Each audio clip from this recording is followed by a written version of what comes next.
Recording in progress.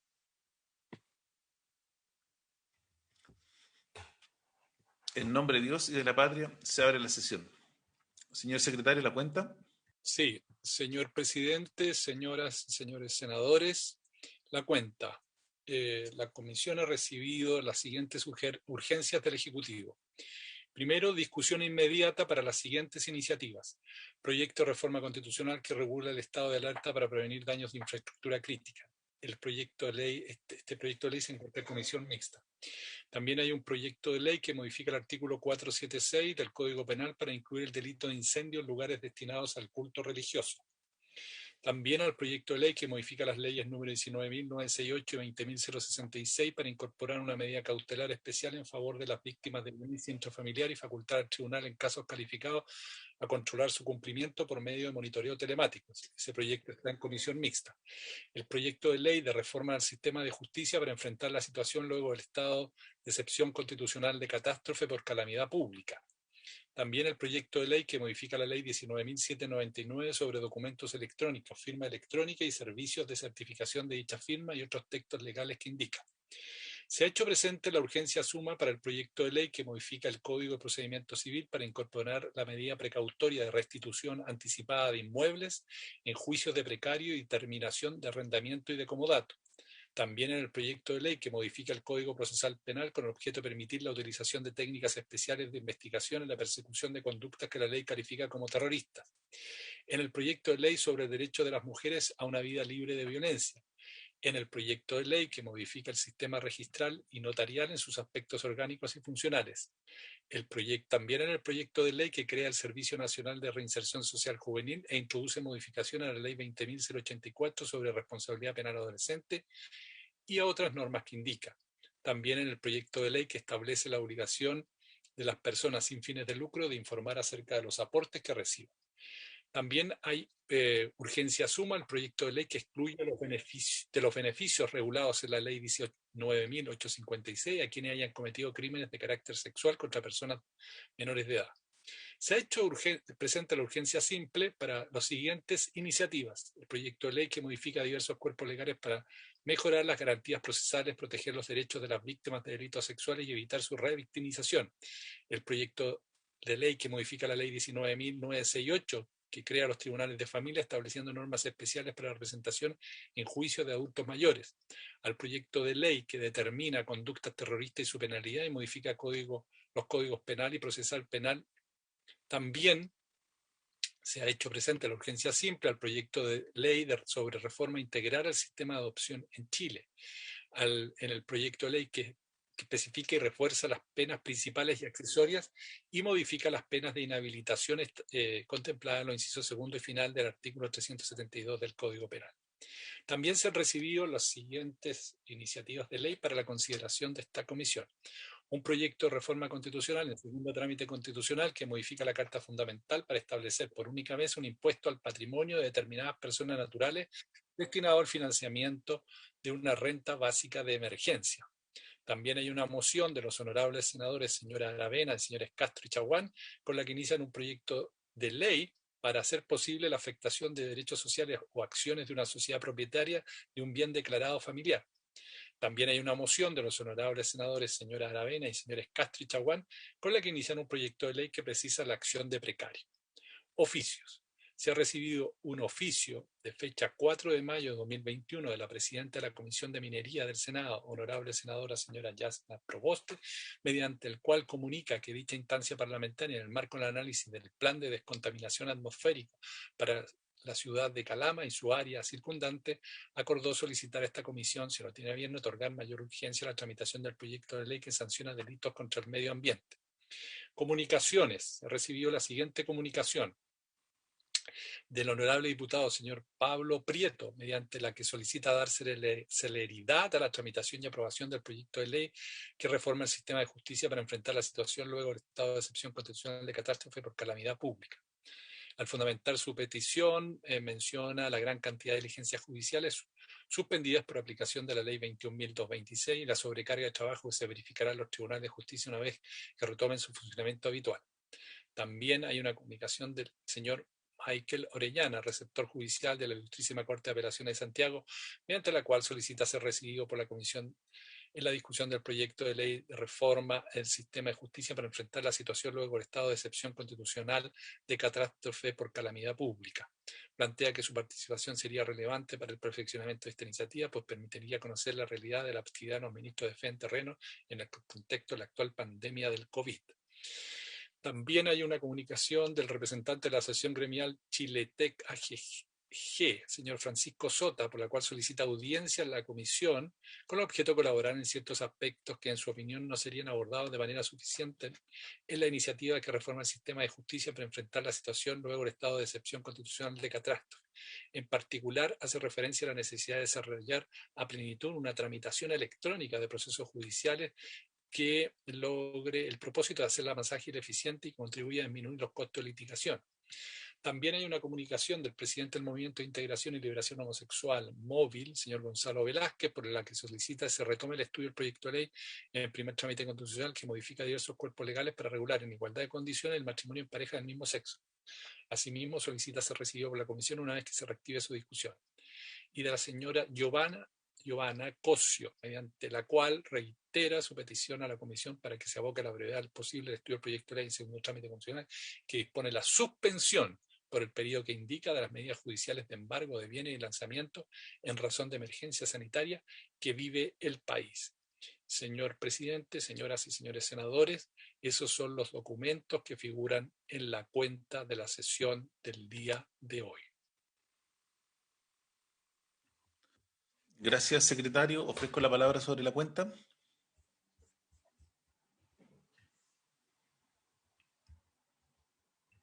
Si no hay palabras pedidas, le pediría al secretario que por favor le pueda contestar al diputado Prieto, a esta Asociación Gremial Chiletec y al receptor que este proyecto ya terminó su discusión en la Comisión de Constitución y que solamente se está esperando que el Ejecutivo presente unas indicaciones a fin de ratificarlo y enviarlo a la sala, por lo que la tramitación en esta instancia en el Senado se encuentra terminada.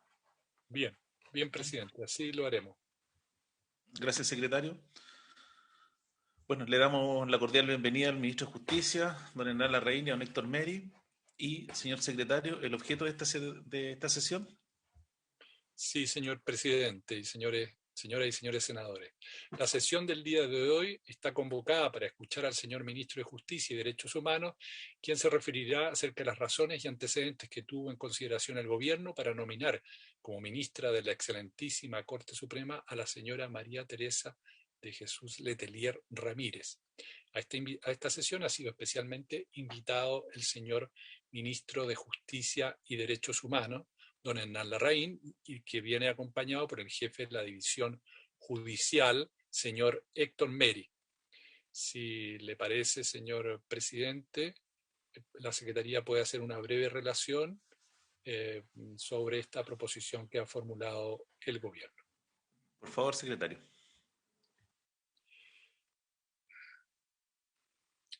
Señor presidente, señoras y señores senadores, corresponde iniciar el estudio de la proposición de Su Excelencia el Presidente de la República para designar como ministra de la Corte Suprema a la ministra de la Corte de Apelaciones de San Miguel, señora María Teresa Jesús Letelier Ramírez, en la vacante provocada por el fallecimiento de don Carlos Aránguiz Zúñiga.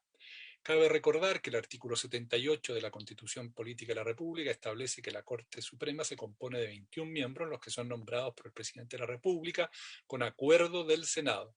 El inciso tercero del mencionado precepto precisa que los ministros y fiscales judiciales de la Corte Suprema serán nombrados por el Presidente de la República, eligiéndolos de una nómina de 5 personas que en cada caso propondrá la misma Corte, siempre que cuente con el acuerdo de esta corporación, la que deberá adoptar su decisión por los 2/3 de sus miembros en ejercicio en sesión especialmente convocada para ello.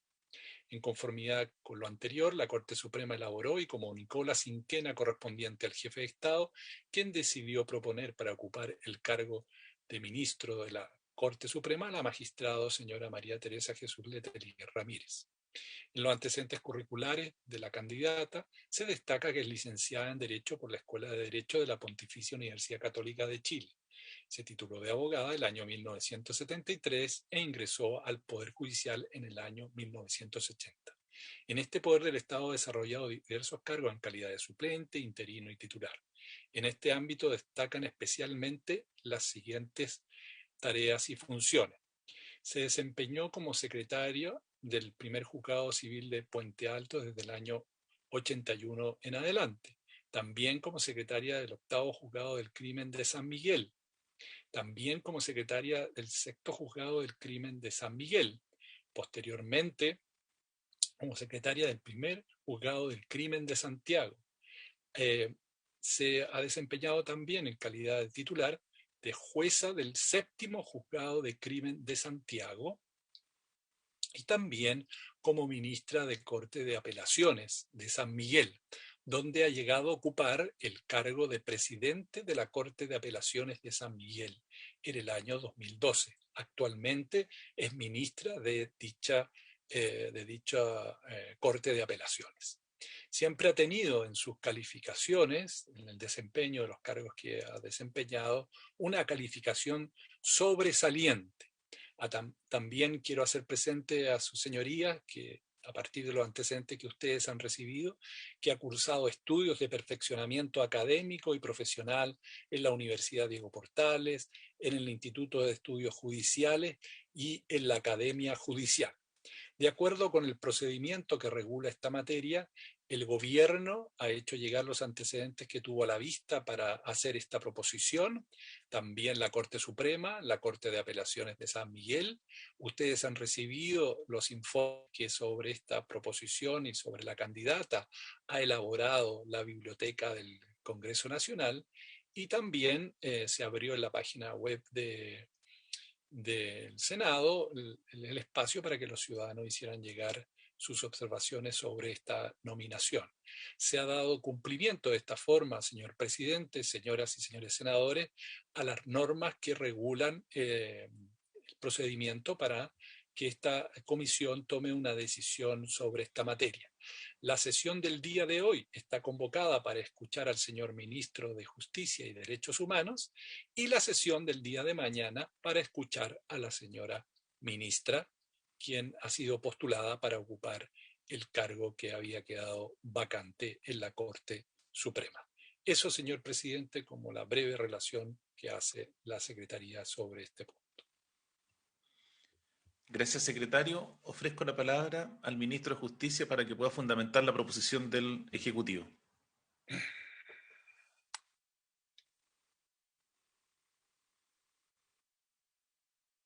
Adelante, señor ministro.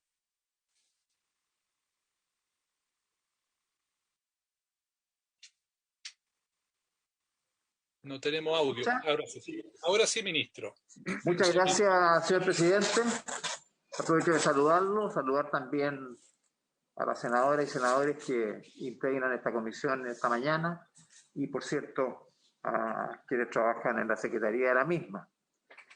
He sido citado a esta sesión a exponer sobre los antecedentes que sirvieron de fundamento a la decisión que el presidente de la República, don Sebastián Piñera, ha tenido a la vista para proponer a la señora María Teresa Letelier Ramírez, ministra de la Corte de Apelaciones de San Miguel, para completar la vacante de ministro del máximo tribunal del país que ha generado el sensible fallecimiento de don Carlos Arangui Zúñiga, hasta entonces ministro de la Corte Suprema.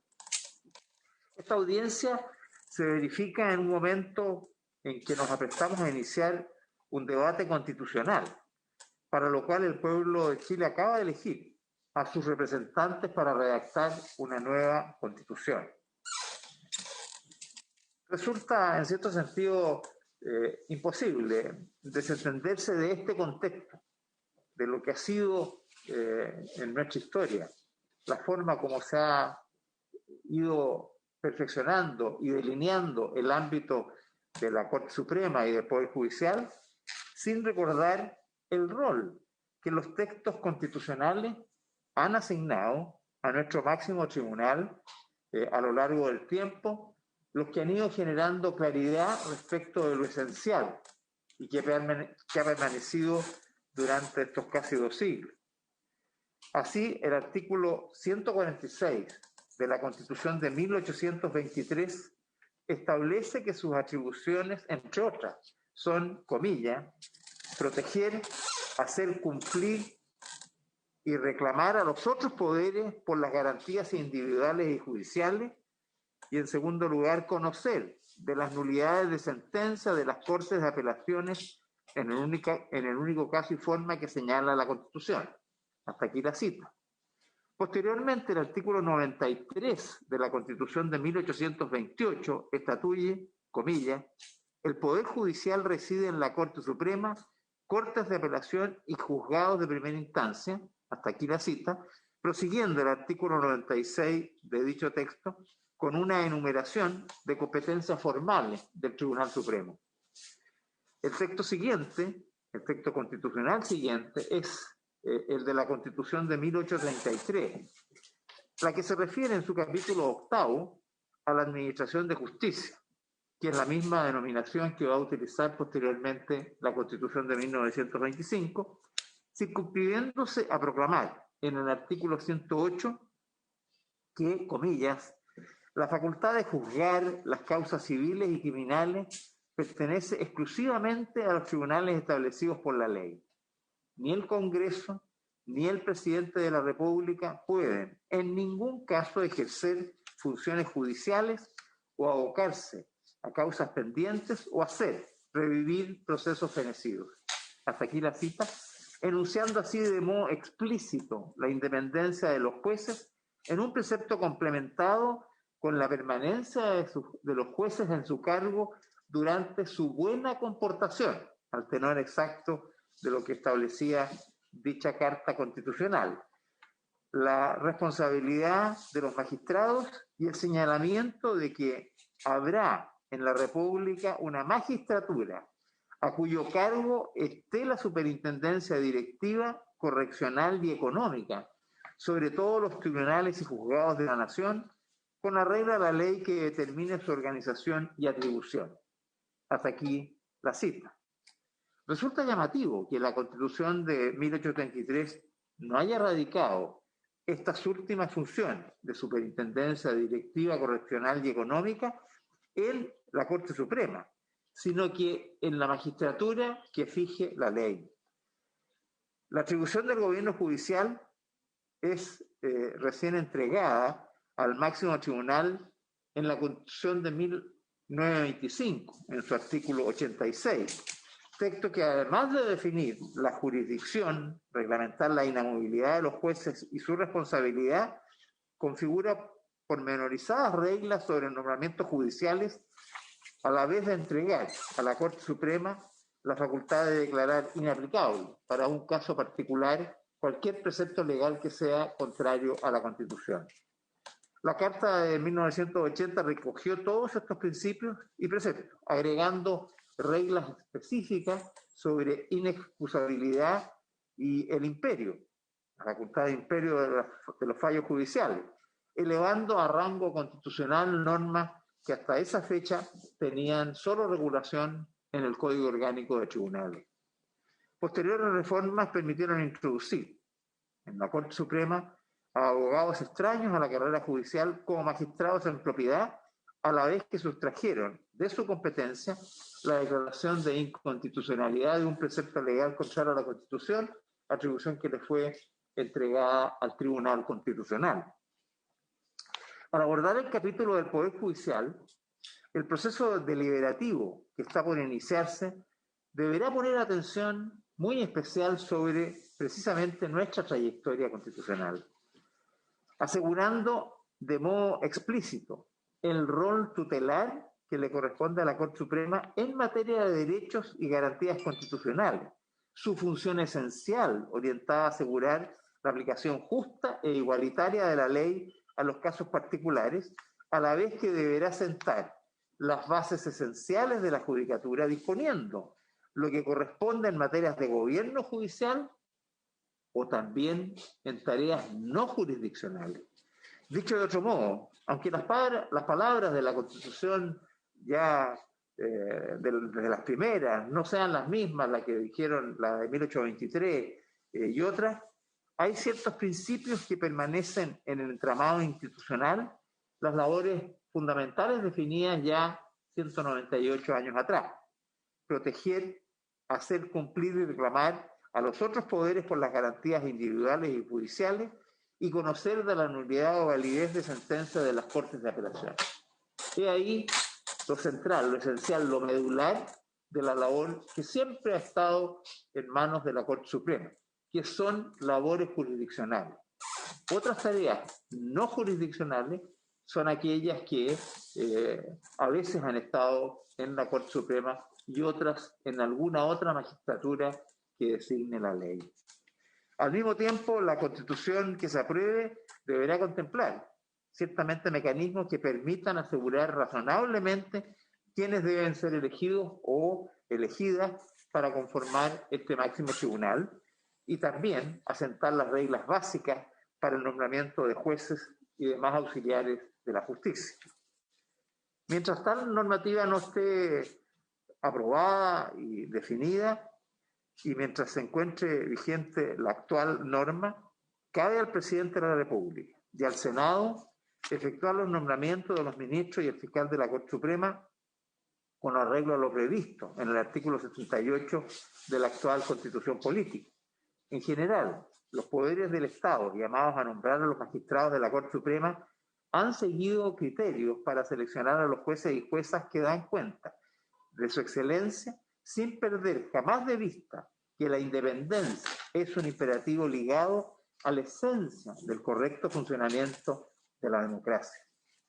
Si pretendemos una magistratura sólida que dé garantías de recta aplicación de la ley, que otorgue tutela efectiva de las libertades y muestre vocación por la resolución de los conflictos sometidos a su decisión con arreglo al derecho vigente, el resguardo de la independencia de los magistrados es y constituye un deber superior.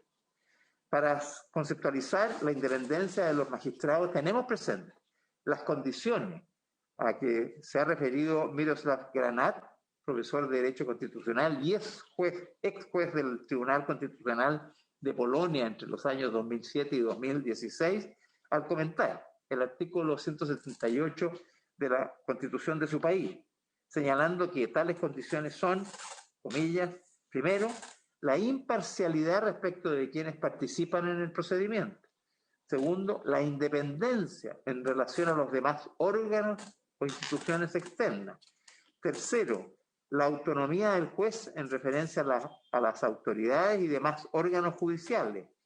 Cuarto, la independencia en relación a la influencia política, especialmente la que emana de los partidos políticos.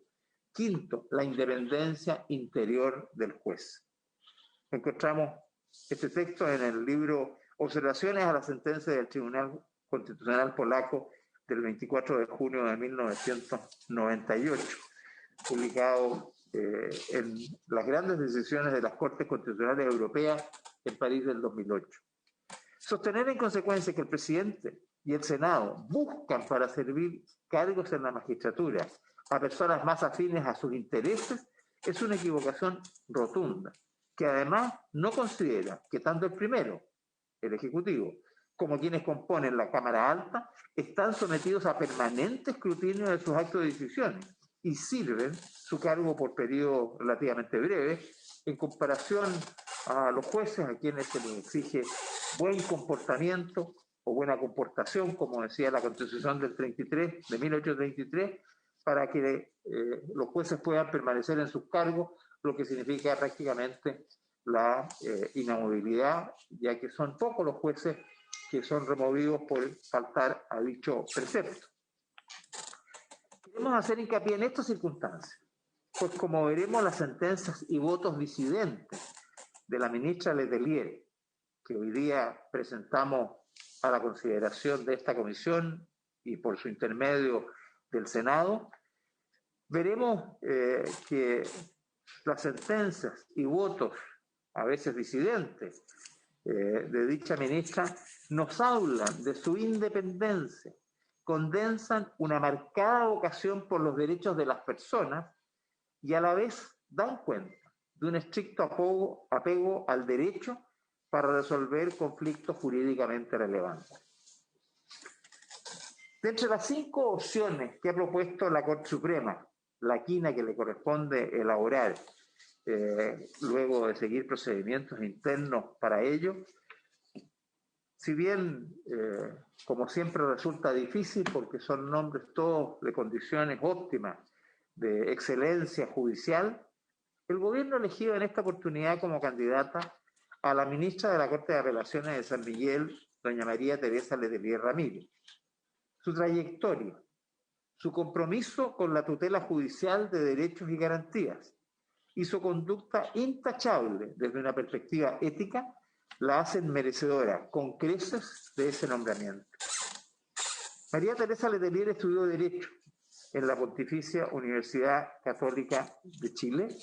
Obtuvo el título de abogado en 1974 a los 23 años. Ejerció durante algunos años la actividad privada e ingresó en 1981, hace 40 años, al Poder Judicial. Y luego de desempeñar cargos de secretaria de juzgado en Puente Alto, en San Miguel y en Santiago, en 1993 fue designada jueza del 7º Juzgado del Crimen de Santiago, cargo que ejerció hasta el 2002, cuando el presidente de la República de entonces, don Ricardo Lagos Escobar, la nombró ministra de la Corte de Apelaciones de San Miguel. Son abundantes los premios y reconocimientos que ha recibido a lo largo de su trayectoria judicial, precisamente por su desempeño en estas tareas. Son muchas las actividades de estudio que ha realizado durante este periodo y también, como ya lo reseñaba el secretario de esta comisión, muchas las actividades en donde ella se ha desempeñado en distintas instancias como profesora, demostrando su capacidad y su formación. Pero también es importante destacar su desempeño en asuntos gremiales de la magistratura y su constante preocupación por la formación de los jueces. Así podemos recordar otros cargos que ella ha desempeñado, como el de secretaria ejecutiva de la Federación Latinoamericana de Magistrados, ha sido delegado internacional ante la Federación Latinoamericana de Magistrados en diversas oportunidades, encargada de la organización del Congreso de esta Federación Latinoamericana de Magistrados en Chile, ha sido delegada ante la Unión Internacional de Magistrados y ciertamente ha sido directora de la Asociación Nacional de Magistrados en nuestro país. La señora Letelier, siendo magistrada del 7º Juzgado del Crimen, tuvo celebradas actuaciones para referirse y resolver casos complejos que fueron sometidos a su conocimiento. Quiero referirme a algunos de ellos y a algunas otras sentencias de interés o votos disidentes que tuvo mientras desempeñó tales funciones. Entre ellos, cuando era jueza del 7º del Crimen de Santiago, conoció y sobreseyó definitivamente un proceso criminal seguido en contra de Felipe Agüero Pibonca, quien acusó a una persona determinada de haberlo torturado en el Estadio Nacional, recinto en el cual estuvo detenido en los primeros años de la dictadura militar. Agüero se encontraba radicado en Estados Unidos hacía años, donde vivió su exilio y cursó estudios en Defensa y Fuerzas Armadas. Encontrándose en una breve estadía en Chile, casualmente, viendo un programa de televisión, reconoció la voz de un entrevistado como a uno de sus torturadores, hecho que hizo público a través de los medios de comunicación. El aludido se querelló por injuria. Es sabido que en el delito de injuria no existe la exercitio veritatis, salvo en el caso de que las acusaciones sean promovidas contra un funcionario público, cargo que precisamente había detentado el querellante. Agüero probó la efectividad de las torturas y que el querellante había sido el funcionario de la Armada que participó en ella. Y esta circunstancia fue esencial para que la señora Letelier, juez de la causa, terminara sobreseyéndolo en el proceso respectivo. En la sentencia que acogió el recurso de protección de doña Carmen Gloria Donoso León contra la ISAPRE Cruz Blanca por la actuación ilegal reprochada a esta última al determinar para inscribir como carga a un hijo no nacido un precio improcedente por aplicación de tablas de factores establecidos en normas derogadas por el Tribunal Constitucional, razonó que, comillas, si bien luego de la derogación de dichas normas, en fuerza de ley número 1 de 2005, que regula las ISAPRES, mantiene la regla conforme la cual el precio final que se pague al ISAPRE por el plan contratado se obtendrá multiplicando el respectivo precio base por el factor que corresponda al afiliado o beneficiario de conformidad a la respectiva tabla de factores. Dichas tablas, aquí subrayo el fallo, dichas tablas no pueden ser aplicadas por las instituciones de salud porque no existe el procedimiento para hacerlo, toda vez que quedaron derogadas las normas que se referían al marco de aplicación, en particular la del primer tramo que se refería al tiempo entre el nacimiento y los 2 años, y además aquella según la cual la superintendencia debería fijar cada 10 años la relación máxima entre el factor más bajo y el más alto de cada tabla, diferenciada por sexo. Nuevamente aquí advertimos la precisión del fallo y el rigor de la ley y del apego a la ley de la magistrado Letelier. Por otra parte, al acoger el recurso de protección de María Antipán Yancamil contra la Superintendencia de Seguridad Social, argumentó que, comillas, el examen de la resolución de la recurrida deja ver que adolece de falta de fundamentación, esto es, no da cuenta del estudio de antecedentes médicos o de una nueva evaluación sobre la base de los cuales se haya podido concluir por el órgano recurrido que el reposo prescrito en la licencia de la que se trata no se encontraba justificado, toda vez que de los antecedentes tenidos a la vista y el análisis del registro histórico de licencias médicas, junto al informe del médico tratante aportado, no permiten establecer dicha conclusión. Por el contrario, se deja ver a una persona que sufre una depresión severa, la que requiere de largos periodos de reposo. Una respuesta al recurso de protección mientras ha sido ministra de la Corte de San Miguel. Esto es un fallo reciente del 2020. Para dar lugar al recurso de protección de Juan Gutiérrez Godoy y otros contra la Fundación Clínica San Pedro por la negativa de determinados centros licitados de atención residencial sociosanitaria a recibir en sus instalaciones a pacientes vulnerables que no podían continuar siendo atendidos en el hospital, sostuvo que, comillas, tratándose la presente de una acción dirigida a otorgar una cautela urgente ante un acto u omisión arbitrario o ilegal que afecte, entre otros, el derecho previsto en el artículo 19, número 1 de la Carta Fundamental, las circunstancias evidenciadas en auto llevan a la Corte a concluir que se impone hacer lugar a la protección solicitada, a manera de salvaguardar la indemnidad de los pacientes nombrados en el recurso en las mejores condiciones que les son posibles de brindar, y que no cabe sino entender como aquellas definidas por la institución que tiene confiados sus cuidados médicos, pero que en los hechos se ha visto impedida de cumplir con ello por un actuar unilateral y discrecional de la recurrida, la que torna arbitrario su actuar que no se observa justificado en el bienestar de las personas por las cuales se recurre. Por lo tanto, procede a acoger la acción constitucional deducida por la infracción a la garantía contemplada en el artículo 19, número 1 de la Carta Fundamental respecto de los pacientes a cuyo favor se ha accionado. Hasta aquí la cita de este fallo en la Corte de San Miguel.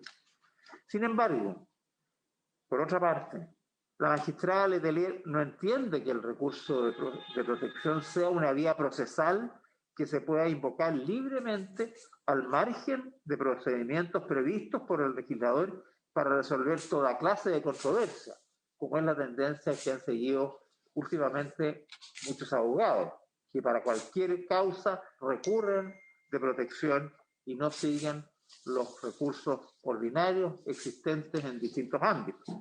Así, al desestimar el recurso de protección de Parque Arena contra Alto Maipo, decidió que, comillas, es de suyo evidente que el conflicto planteado no puede ser resuelto por esta vía excepcional y de urgencia, pues entre otros tópicos supone determinar la interpretación del contrato de servidumbre celebrado entre el recurrido y el dueño anterior del inmueble. En este contexto y a mayor abundamiento, no resulta factible adoptar alguna medida de cautela a favor de la recurrente, pues la situación descrita, sin duda, queda al margen de este arbitrio jurisdiccional que solo tiene por finalidad determinar si un derecho inobjetable, cuyo no es el caso de autos, que sea a la vez constitutivo de alguna de las garantías constitucionales que se denuncian como transgredidas, se ha afectado lo que en la especie no ha acontecido. Es decir, aquí habían vías civiles o ante los tribunales ambientales para recurrir y no deberían ser evitadas sobre pretexto de hacer aparecer que había un derecho o una garantía constitucional violentada en circunstancias que se trataba de una materia que debía haber sido resuelto por otras instancias jurisdiccionales, guardando así el rigor que uno le pide a un magistrado en las acciones que interponen los abogados. Cuando desechó el recurso de nulidad laboral promovido por la Inspección del Trabajo contra una sentencia del juez laboral que acogió la reclamación de su bus, expresó, comillas, fluye que la recurrente, la Inspección del Trabajo, se arrogó facultades propias y excluyentes de los tribunales competentes en dicha materia, esto es, de los juzgados de trabajo. En efecto, de conformidad con lo dispuesto en el artículo 420 del Código del Trabajo, corresponde a estos conocer de las cuestiones o controversias suscitadas entre empleadores y trabajadores por la aplicación de las normas laborales o derivadas de la interpretación y aplicación de los contratos individuales y colectivos del trabajo. En efecto, resolvió una controversia entre las partes relacionada con la interpretación de una cláusula del contrato colectivo, invadiendo atribuciones propias de los tribunales especiales de trabajo. Por consiguiente, al concluir el señor juez de la instancia lo señalado supra, esta Corte concluye que actuó conforme a derecho. Es decir, aquí prevalece la competencia jurisdiccional por sobre la administrativa cuando ciertas materias están debidamente entregadas a la resolución de los jueces y no a instancias administrativas. Son variadas las sentencias en las cuales la ministra Letelier enfatiza que el recurso de nulidad, sea en materia penal o laboral, es un medio de legalidad de la sentencia y no una manera de manifestar el desacuerdo o discrepancia de la parte recurrente con las motivaciones del fallo que no le dio la razón.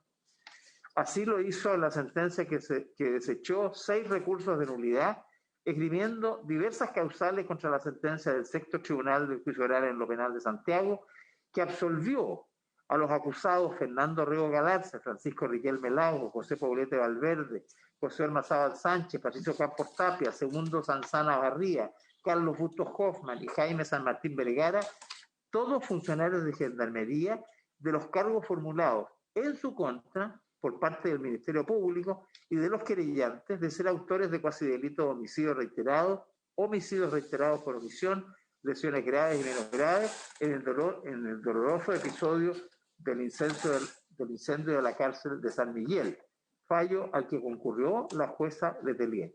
Por su extensión, el fallo no nos vamos a referir a en forma pormenorizada, pero está apuntada a esta presentación sin por ello dejar de mencionar y destacar la prolijidad y el celo mostrado en el análisis de cada una de las impugnaciones.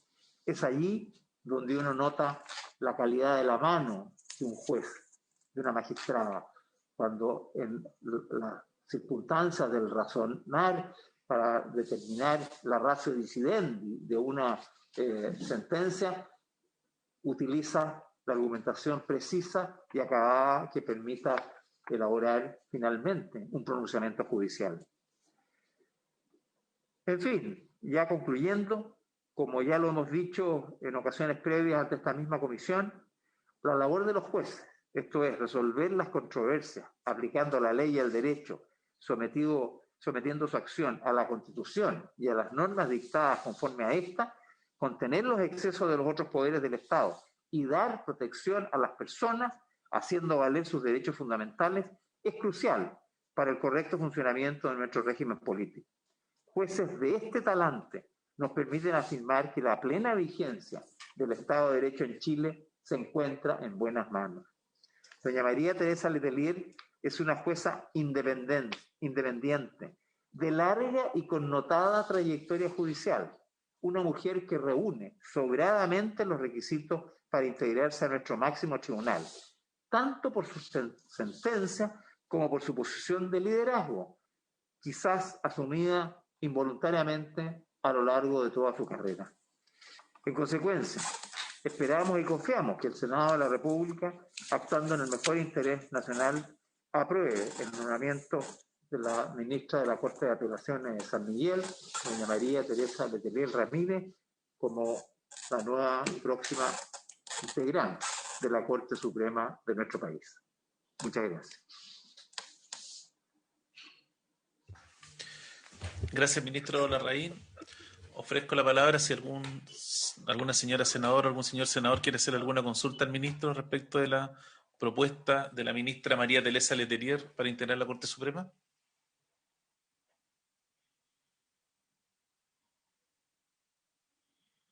Ofrezco la palabra, veo que no. Don Rodrigo. Gracias, presidente. Muy brevemente le quería agradecer al ministro la extensa exposición acerca de los antecedentes de la ministra Letelier, doña María Teresa Letelier Ramírez, y quería destacar un aspecto de los muchos a los cuales se refirió el ministro, que es algo que a mí personalmente me gusta mucho ver en el Poder Judicial y que no sabía que venía de un mandato del primer texto constitucional de Chile, de la Constitución de 1823, cuando recordaba al ministro que decía que la Corte Suprema, el máximo tribunal del país, como función primera, debe proteger, hacer cumplir y reclamar a los otros poderes por las garantías individuales y judiciales. Es decir, que el Poder Judicial, por la vía de la nulidad, y hemos visto varias sentencias de la ministra Letelier en ese sentido, tenga esa precaución, ese celo de que hay ciertas materias que son que solo deben ser resueltas por el Poder Judicial, no por la Contraloría, no por un órgano administrativo de ningún tipo, sino que exclusivamente por el Poder Judicial. Me parece que es algo que está en la base de lo que es nuestro ordenamiento constitucional, nuestro ordenamiento jurídico, nuestro orden como sociedad. Y al ver que reiteradamente la ministra Letelier Ramírez nos recuerda eso a través de las sentencias que ha dictado o a las que ha concurrido, es algo que a mí me parece de extraordinaria importancia y lo veo como algo muy, muy positivo. Así es que por supuesto que mirando uno siempre puede hacer algún tipo de pero en las nominaciones. Me hubiera encantado que ella hubiera hecho parte de su carrera en regiones. Bueno, no fue así, fue una carrera santiaguina, pero aún así creo que su larga trayectoria desde su inicio en el Poder Judicial, el año 81 creo que era, la hace más que merecedora de ser nominada y ojalá elegida y ratificada por el Senado como ministra de la Corte Suprema. Eso quería decir, presidente. Gracias, Rodrigo. Ofrezco la palabra. Ministro Larraín. Sí, yo quisiera solamente recordarle al senador Galilea que la ministra Letelier es talquina. Estudió en Talca tanto su enseñanza media como su enseñanza universitaria. Perdón, su enseñanza media. La universitaria la hizo luego en Santiago y probablemente por razones familiares, como ocurrió por ejemplo con la ministra Repeto, que hizo toda su carrera en la quinta región, también ella la hizo aquí en Santiago. Un alcance y un recuerdo al senador del Maule. Una pequeña... Yo me había referido solo a la carrera judicial, evidentemente que ese faltante eventual en la carrera judicial está más que compensado con el hecho de haber nacido y haberse criado y haber ido al colegio en una ciudad como Talca. Así que dejo constancia de eso, presidente. Gracias. Bueno, mañana le podremos preguntar a la candidata las razones de por qué no emigró de la capital. Alfonso. Sí, que me informan por interno que el senador Castro sí sabía esta situación absolutamente de Talca, de la ministra.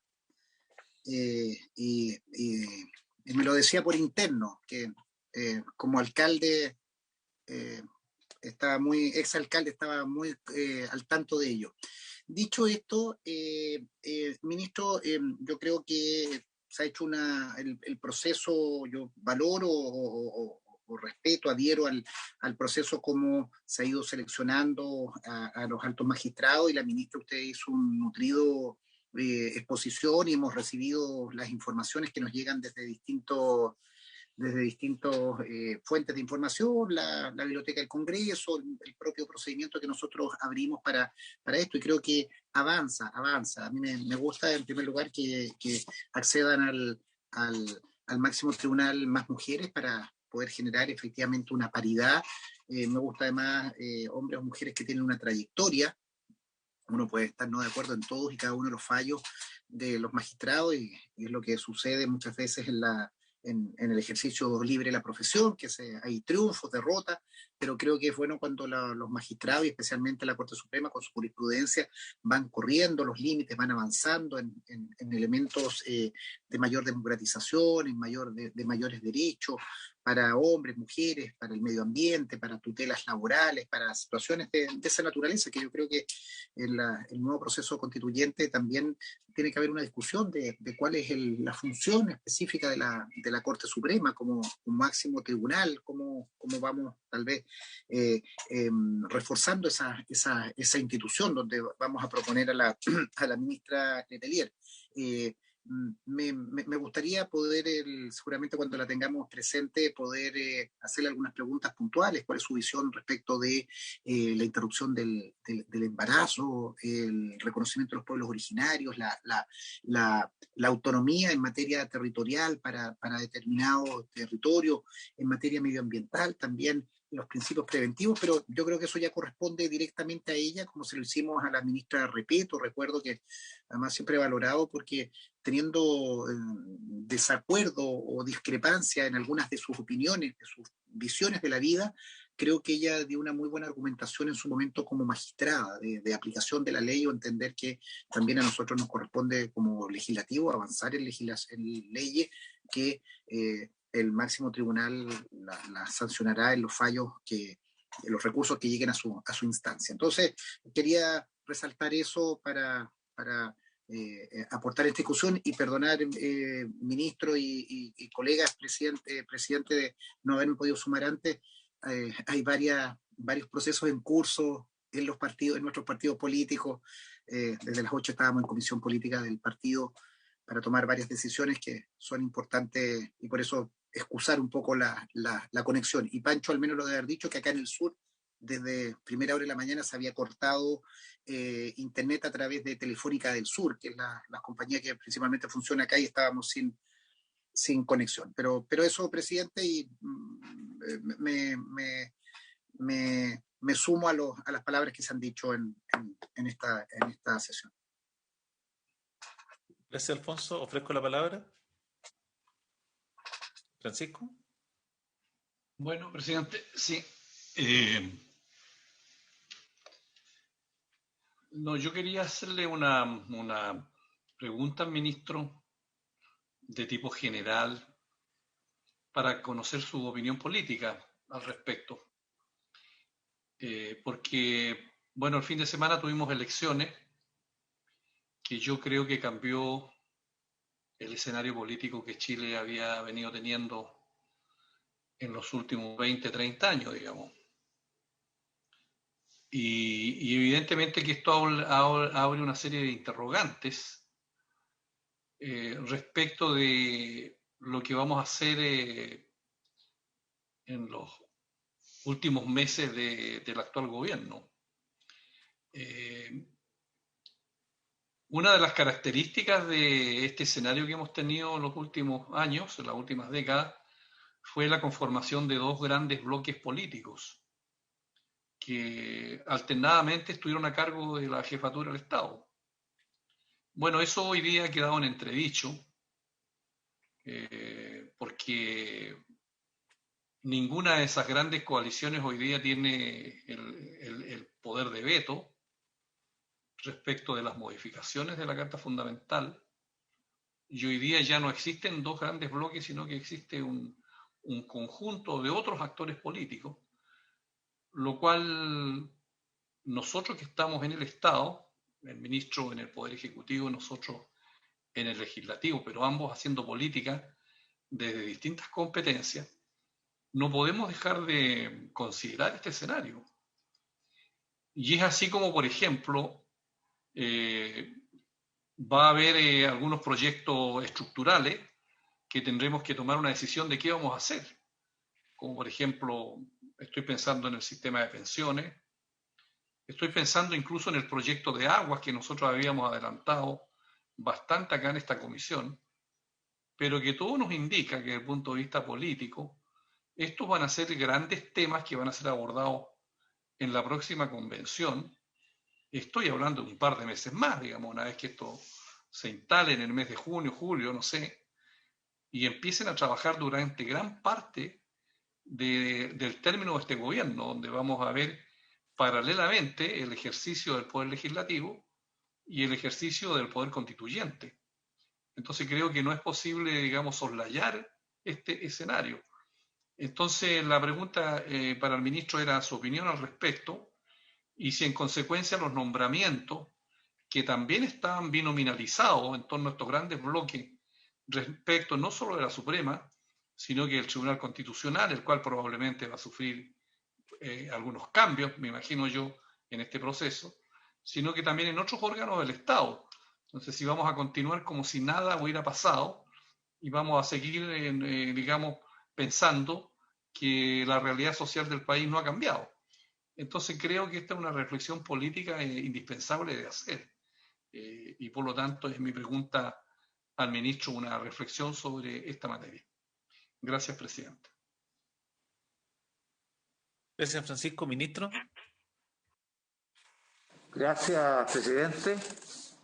Creo que el senador Buenchumilla hace una reflexión muy relevante y obviamente lo que ha ocurrido este fin de semana es un hito muy significativo respecto de cambios, de transformaciones sociales, políticas, culturales que están ocurriendo en nuestro país y que se van a plasmar probablemente en esta convención que va a generar una nueva carta política, una nueva constitución, un nuevo pacto social y que se empieza a elaborar a partir de julio y que va a culminar probablemente en similar fecha del próximo año y respecto a la cual habrá que pronunciarse en un nuevo plebiscito.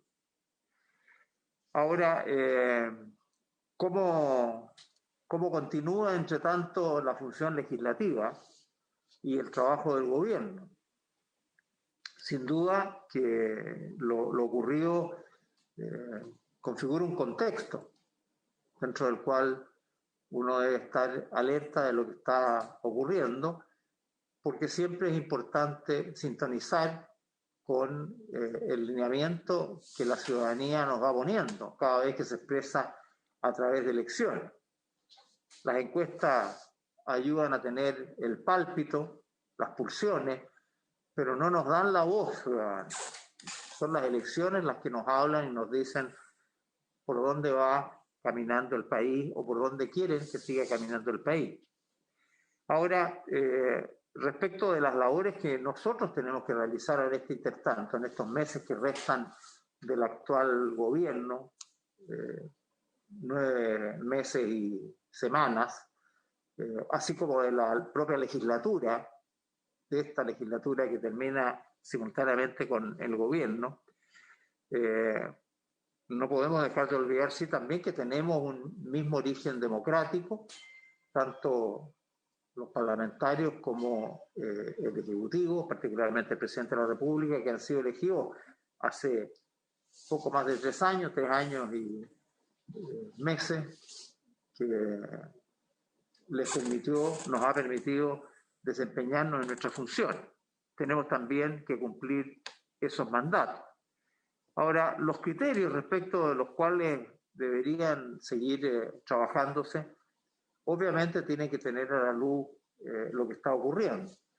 Pero en el caso de los nombramientos, yo diría que uno lo que ha ido haciendo, y si uno mira los nombramientos que hemos tenido nosotros en estos años en la Corte Suprema,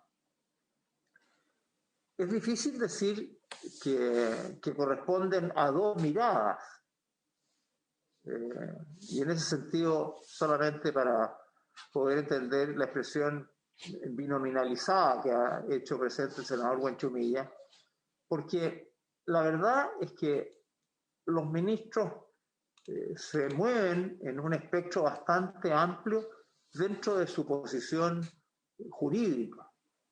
Y tengo la impresión que están llenos de matices y que no corresponden de la misma forma a lo que ha ocurrido en el Congreso, sobre todo años atrás, cuando el sistema estaba efectivamente binominalizado, porque ese era el sistema electoral. Pero ya no tenemos tal sistema, tenemos un sistema más proporcional o proporcional derechamente, y por lo tanto ya tenemos una configuración distinta que está recogiendo. Lo recogió en plenitud en la Cámara, porque se renovó enteramente conforme a ese sistema, y parcialmente en el Senado, porque se renovó solamente una parte de en la última elección, y ahora se completa la otra parte conforme a un sistema proporcional. Y creo yo que somos nosotros los que debemos ir viendo cómo generamos dentro de los nominados esos matices que yo creo han ido abriendo espacio por distintas coordenadas, ¿no? Porque en los nombramientos aparecen más que personas que votan por A o B, yo creo que aparecen personas que representan distintas miradas que van mucho más allá del espectro político partidista. Hay consideraciones de mucha índole, de ministros hombres, ministras mujeres, de regiones, de Santiago, personas que tienen una formación cristiana, personas que tienen una formación laica, personas que son más garantistas, que son menos garantistas, personas que tienen una mirada de los derechos sociales de una forma, personas que tienen otra mirada. Yo creo que el abanico es mucho más amplio, y lo que ha sido siempre preocupación nuestra al escoger a alguien de la esquina, y como lo conversamos en su momento con ustedes y con los senadores y senadoras que deciden, yo creo que el objetivo es siempre lograr generar en la Corte Suprema la pluralidad que existe en Chile. Tenemos que hacer un esfuerzo por representarlo. Estamos enmarcados por lo que decía la Corte Suprema, porque aquí la Corte Suprema es la que nos pone el marco dentro del cual elige el Ejecutivo, una quina, ¿no? Y dentro de esa quina, ¿no? El Ejecutivo escoge a una persona que va procurando tener esa representatividad, de esa pluralidad, de ese mosaico que es Chile. Y creo yo que lo hemos logrado, y espero que, siendo fieles a esa responsabilidad, continuemos haciéndolo así en los pocos nombramientos que aún restan por efectuar. Gracias, presidente. Gracias, ministro. Ofrezco la palabra.